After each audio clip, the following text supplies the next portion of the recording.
kaya am nañ mbégte bu baax a baax waaw tey taxaw seetlu la gis nañu coowal ful bi lañ ubbee affaire yi bari na fi mais kuy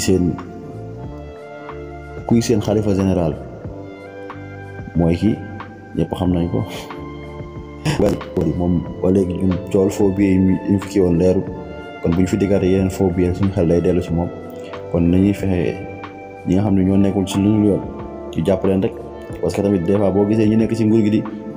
lubal faux billet te du mujj fenn yow baadoole boo gisee faux billet yow mën a kii dem mujj fenn mais li ciy gën a métti mooy baadoole bi moom à chaque fois moo ciy dee quoi bu defee lu ndaw moom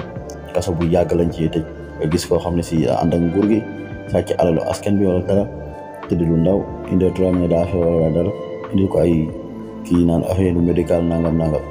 waaw beneen bi si topp mooy coowal kii nu mu tuddati Pape Alé Niang xam nañu dañ nekk fii depuis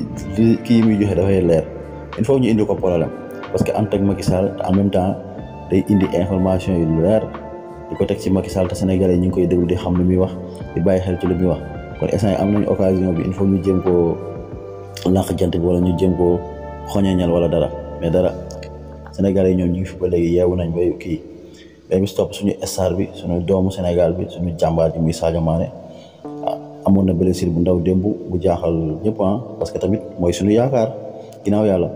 ci wàllu football kon nañ koy ñaanal yàlla may ko wér